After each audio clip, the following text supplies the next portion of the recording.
Hello, everybody. It's Philip Lee returning with another episode of Civil War Chat. And today is the 19th of August, 2021. Click on the subscriber button below here on the lower right to subscribe, and also the notification bell on the upper right to be notified when future episodes are released. Today's topic is the politically correct distractions that were partly responsible for the debacle in Afghanistan. The very weekend of the Afghanistan debacle that President Biden said would never happen, the Secretary of Homeland Security issued a Terrorism Advisory Bulletin regarding a, quote, current heightened threat environment across the United States, close quote. Other than a mere nod to the forthcoming 20th anniversary of 9/11, which might trigger some international activity. The alert is focused on so-called domestic terrorists who are engaged in, quote, grievance-based violence, close quote. Such threats are, quote, exacerbated by the global pandemic and include grievances over public health, safety measures, and perceived government restrictions, close quote. So all you people that don't want to wear a mask are obviously included in this, and apparently you are the #1 terrorist threat in the United States. That's right. There was no warning that the Taliban might regain control of Afghanistan, where they can once again give safe harbors to Al-Qaeda and similar terrorist groups. According to a June 15th Reuters news report, the Biden-Harris administration, quote, conducted a sweeping assessment that labeled domestic white supremacists and militia groups as the top national security threats, close quote. No doubt the abrupt Afghan collapse and chaotic evacuation happened partly because the Biden-Harris administration did not understand what was going on over there, but it also happened because they didn't even try. Their focus was on the imaginary domestic boogeyman, such as the domestic white terrorist. In truth, there seems to be no shortage. There seems to be a shortage of such groups compared to the demand required by the corporate media. A 2016 report, for example, from the Anti-Defamation League estimated the total number of Ku Klux Klan members nationwide at only 3,000. A recent incident at a Colorado Rockies baseball game underscores the shortage that the media demands. The shortage of racist incidents that are demanded by the media. As a fan was waiting to get the attention of the team's mascot, a cartoonish dinosaur character named Dinger, he was accused of shouting the N-word while a black player was at bat. The media immediately cited the incident as proof that anti-black racism was still active, alive, and well. The Rockies organization reflexively issued a press release condemning the unknown fan. Only later did an investigation show that the guy was merely shouting to get the mascot's attention. Our military is similarly misfocused on domestic boogeymen. During June congressional hearings, Chief of Staff Army General Mark Milley stated that he was studying critical race theory and anti-racism so he could understand, quote, white rage, close quote. That undefined reference to, quote, white rage, quote, seems to accept mere, quote, whiteness, close quote, as a serious threat. Additionally, Admiral Michael Gilday put an Ibram Kendi book on a recommended reading list for his subordinates. Kendi is a race hustler. He recommends that the federal government empower a new Department of Anti-Racism, unaccountable to the voters or even Congress, to dictatorially change private and government employment policies to conform with the imagined justice measures of the so-called Department of Anti-Racism. Finally, West Point has also focused on spurious racism. When Dr. Carol Anderson lectured there on critical race theory, she labeled the Republican Party's platform as white nationalism. Ty Sedgley and Elizabeth Salmon are determined to remove all respectful references to Confederate leaders, such as statues, from the campus. Sedgley is also on a board within the Army that is coming up with new names for all Army bases that had previously been, that are presently named for Confederate generals.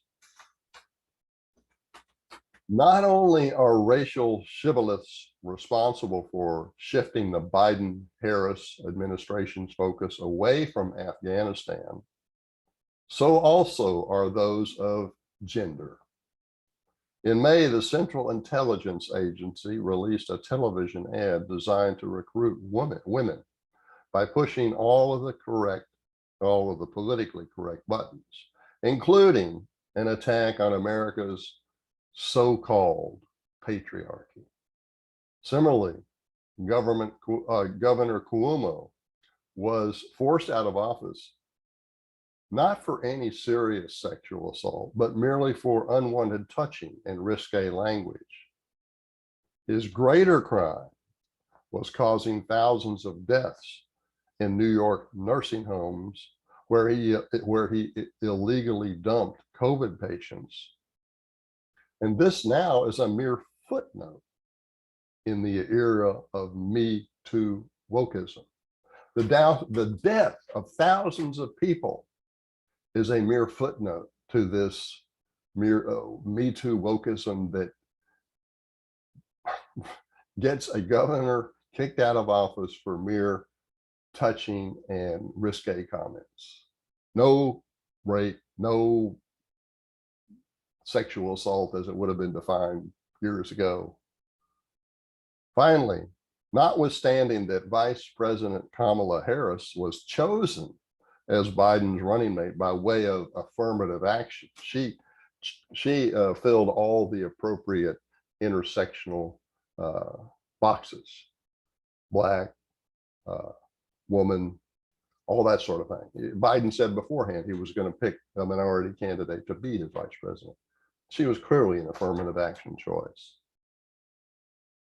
But she has gone into hiding during the administration's most embarrassing episode. She is always front and center when Biden seems to be doing something that the country will approve of. But oh, when he gets in trouble, she's gone. She's not anywhere around. That's the way feminists operate. They want leadership, but only when the leadership is given credit, not when it's ascribed blame. As a normally outspoken feminist, one would expect her voice to be raised in defense of the Afghan women who are now subject to a strict Sharia law.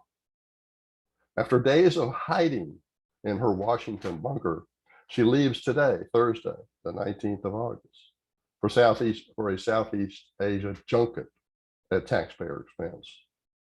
She departs for the same reason she was reluctant to visit the Rio Grande border.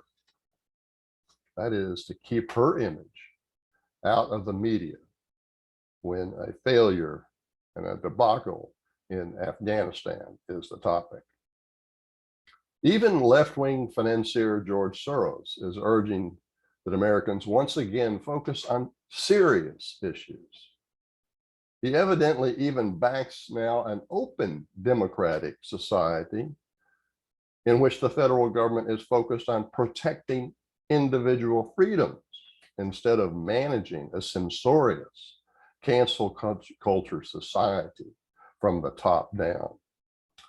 In a recent Wall Street Journal editorial he wrote concerning China, quote, "The U.S. stands for a democratic, open society in which the role of the government is to protect the freedom of the individual." This is Soros.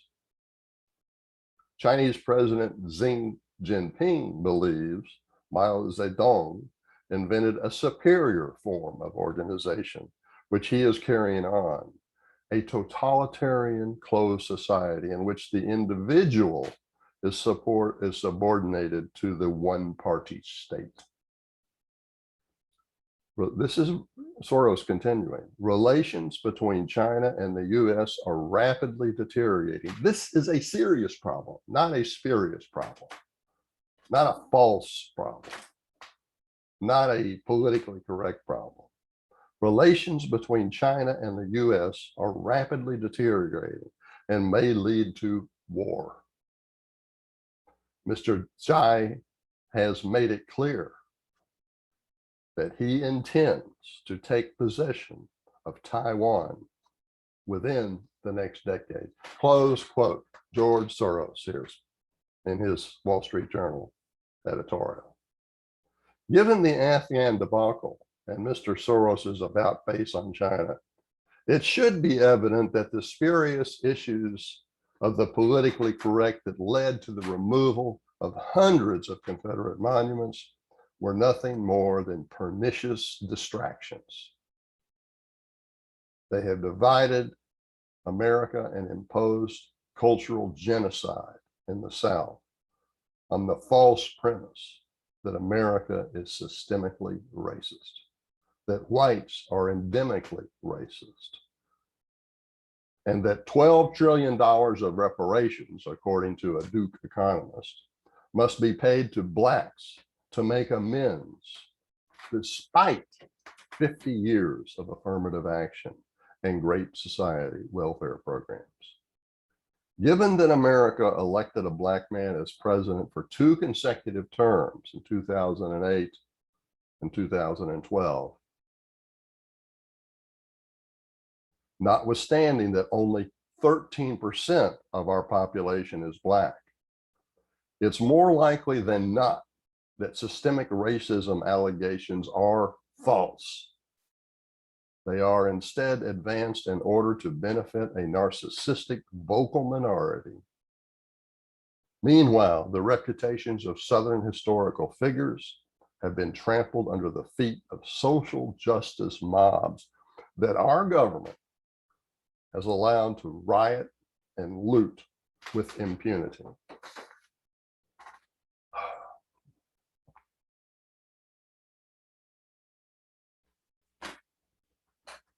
If you'd like to learn more about how the federal government managed Reconstruction after the Civil War, I recommend U.S. Grant's Failed Presidency, which I wrote. You can get it for $22 at Barnes & Noble, Amazon, and other fine bookstores. Or if you'd like an autographed copy, here in the United States, I'll sell it for $25 and I'll cover the shipping. All you have to do for the autographed copy is email me, Phil, P-H-I-L _ Leigh, L-E-I-G-H @me.com. Okay, that is our show for today, and thanks for watching. We'll be back soon with more.